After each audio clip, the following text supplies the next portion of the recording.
दोस्तों, इन दिनों उत्तर प्रदेश की राजनीति में भूचाल मचा हुआ है। यूपी की राजनीति में जो दिख रहा है वैसा सब कुछ है नहीं, और जो होने जा रहा है वह लोगों को दिखाई नहीं पड़ रहा है। दोस्तों, इसे जैन धर्म के स्यादवाद से समझना चाहिए, यानी जो आपको ज्ञान है वह सीमित है और कुछ विशेष परिस्थितियों के ही सापेक्ष है, और जैसे ही वह परिस्थितियां बदलेंगी आपके ज्ञान की दिशा बदल जाएगी। जी हाँ दोस्तों, मुझे उत्तर प्रदेश की राजनीति में भारतीय जनता पार्टी के अंदर परिस्थितियां बहुत तेजी से बदलती हुई दिख रही हैं। या यूं कहें पूरे उत्तर प्रदेश की राजनीति में ही परिस्थितियां बहुत तेजी से बदलती हुई नजर आ रही हैं। इन दिनों भारतीय जनता पार्टी के अंदर जो एक खेमेबाजी का दौर चल रहा है, उसमें किसी न किसी का फायदा और नुकसान हो या ना हो, लेकिन पार्टी का नुकसान होना तय है। बात करें तो यूं तो नहीं कहा जा सकता कि कौन सही है और कौन गलत है, क्योंकि कहीं न कहीं सीएम के चेहरे के तौर पर योगी आदित्यनाथ भी काफी लोकप्रिय हैं, तो वहीं उप मुख्यमंत्री केशव प्रसाद का भी कहना एक हद तक उचित ही है कि इस अपनी ही सरकार में कार्यकर्ताओं की उपेक्षा हो रही है। हालांकि सारे नेता, सारे धड़े इन दिनों दिल्ली में बुला लिए गए हैं और दिल्ली में बैठकर निष्कर्ष निकालने की कोशिश की जा रही है। दोस्तों, एक बात आपको कहना चाहूंगा कि हवा को भी रोकना मुश्किल होता है, फिर तो ये तूफान है तूफान। मुझे तो प्रतीत होता है कि उत्तर प्रदेश में राजनीति में कुछ बड़ा होने वाला है, ना सही तुरंत, लेकिन आने वाले कुछ महीनों, कुछ हफ्तों में कुछ ना कुछ जरूर आपको बड़ा परिवर्तन देखने को मिल सकता है। क्या होगा, क्या नहीं होगा, किसका फायदा होगा, किसका नुकसान होगा, ये तो वक्त बताएगा, लेकिन होगा कुछ ना कुछ जरूर। कुछ ना कुछ तो खिचड़ी पक रही है, ये दावे के साथ कहता हूं। दोस्तों, ये सारी घटनाक्रम लोकसभा चुनाव के नतीजे आने के बाद शुरू हुए हैं। उत्तर प्रदेश में पार्टी को काफी नुकसान उठाना पड़ा, उसके बाद आरोप प्रत्यारोप और कमियां गिनाने का दौर शुरू होता है भारतीय जनता पार्टी के अंदर। दोस्तों, अगर मैं अपने अनुसार उत्तर प्रदेश के इस जनादेश की समीक्षा करूं कि उत्तर प्रदेश का जनादेश इस बार कई संदेश लिए हुए हैं अपने साथ। इन चुनाव में दोस्त मंदिर मस्जिद नहीं चला, हिंदू मुसलमान नहीं चला, पाकिस्तान तालिबान नहीं चला, और बहुत हद तक राम राशन और राष्ट्रवाद भी नहीं चला।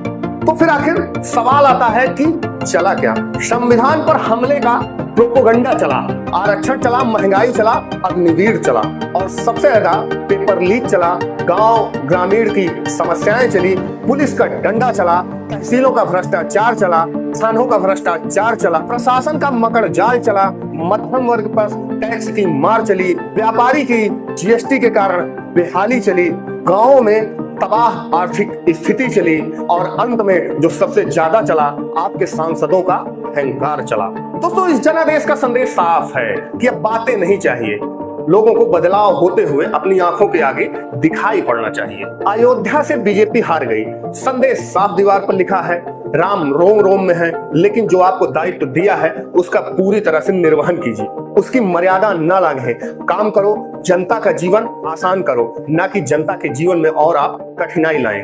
राम राशन और राष्ट्रवाद तो चाहिए, लेकिन रोजगार भी इसके साथ जरूर चाहिए। पेपर लीक जैसी घटनाओं पर लगाम चाहिए, नहीं तो जो रोजगार देने की बात करेगा उसके साथ जनता जाएगी। कुछ नेताओं को पूरा समाज मान लेना, उसमें विशेषकर पिछड़े नेताओं को पूरा समाज मान लेना और उनको पुरस्कार देकर पूरे समाज को पुरस्कृत करने को जनता ने खारिज कर दिया है। कुर्मी, कुशवाहा, राजभर, निषाद, जाटव, पासी, प्रजापति, बिंद, केवट, मल्लाह और राजपूत, इस बार इनका वोटिंग पैटर्न शोध का विषय है। जो खुली किताब जैसे हैं वह है मुसलमान विरोधी। अंत में जनादेश का संदेश साफ है, युवाओं को काम, बेटियों को बराबरी, व्यापारियों को धंधा, किसानों को एमएसपी, महिलाओं को मदद, गरीब को राशन। लेकिन रोज रोज याद दिलाने की जरूरत नहीं है कि हम आपको मुफ्त का राशन देते हैं, ये उनके आत्मसम्मान को कचोटता है। राशन दीजिए, लेकिन उनका अधिकार समझ कर दीजिए, समझ कर दीजिए। समाज और शासन में उनको हिस्सेदारी दीजिए। दलित और पिछड़े एक प्लेटफॉर्म पर आ चुके हैं। ये जनता है, चाहे वो पिछड़ा हो चाहे सामान्य वर्ग हो, सब एजेंडा और प्रोपोगंडा में अंतर समझने लगे हैं। यूपी के सामाजिक ताने बाने में ये सारी बातें जो हमने कहा, ये लाउड एंड क्लियर है। जनादेश का संदेश भी लाउड एंड क्लियर है। जो इसे पढ़कर और जानकर भी हैं अनजान, उन्हीं को भुगतना पड़ा है अंजाम। उन्हीं का ही हुआ है आज नुकसान, और आगे भी जो रहेंगे अनजान, उन्हीं को भुगतना पड़ेगा अंजाम। नमस्कार दोस्तों, मैं आपका मित्र मोनू विद्रोही।